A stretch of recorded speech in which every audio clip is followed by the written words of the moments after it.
आप सभी का इस चैनल पर स्वागत है। क्या आपको कहानी अच्छी लगती है तो इस चैनल को सब्सक्राइब कर लीजिए।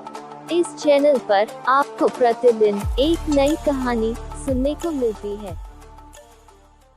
बादशाह अकबर के दरबार में चापलूस दरबारियों की कमी नहीं थी। उनका एकमात्र उद्देश्य अकबर की चापलूसी कर तरक्की हासिल करना था। लेकिन बीरबल उनकी राह का सबसे बड़ा रोड़ा था, जिसके सामने उनकी दाल गल नहीं पाती थी। इसलिए वे सदा बीरबल को नीचा दिखाने की फिराक में रहते थे। एक दिन दरबार लगा हुआ था। बीरबल सहित सभी दरबारी दरबार में उपस्थित थे। सहसा अकबर ने दरबारियों के सामने एक प्रस्ताव रख दिया। हम सोच रहे हैं कि महीना 30 दिन की जगह 60 दिन का होना चाहिए। आप लोगों का इस बारे में क्या ख्याल है? ये सुनना था कि चापलूस दरबारी हाँ में हाँ मिलाने लगे। ये उनके लिए चापलूसी का बेहतरीन अवसर था। कुछ दरबारियों ने कहा, जहाँ पनाह, आपका विचार अति उत्तम है। 30 दिन का महीना बहुत छोटा होता है, कामकाज पूरे नहीं हो पाते, इसलिए महीना 60 दिन का ही होना चाहिए। कुछ कहने लगे, जहाँ पनाह, 60 दिन का महीना करने का फरमान फौरन जारी हो जाना चाहिए।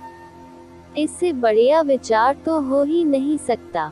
बीरबल अब तक चुपचाप बैठा सारी बात सुन रहा था।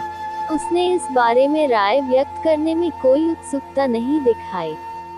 बीरबल को खामोश देख अकबर ने पूछा, बीरबल, तुम इस बारे में क्या कहते हो? क्या तुम्हारी राय भी अन्य दरबारियों की तरह ही है? हुजूर, 30 दिन से 60 दिन का महीना कर देने का विचार उत्तम है, किंतु इसके लिए एक काम करना होगा। बीरबल शांति से बोला। अकबर कुछ कहते उसके पहले ही दरबारी एक स्वर में कहने लगे, हम बादशाह सलामत के आदेश का पालन करने के लिए कोई भी काम करने को तैयार हैं। अच्छी बात है, बीरबल बोला।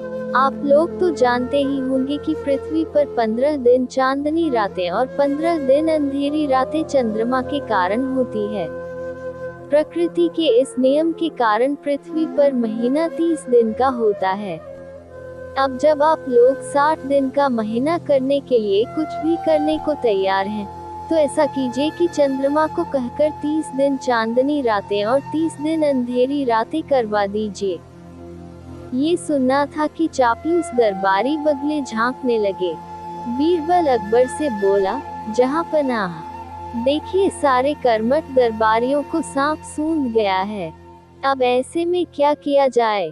अकबर ने दरबारियों की परीक्षा लेने के लिए ये प्रस्ताव सामने रखा था।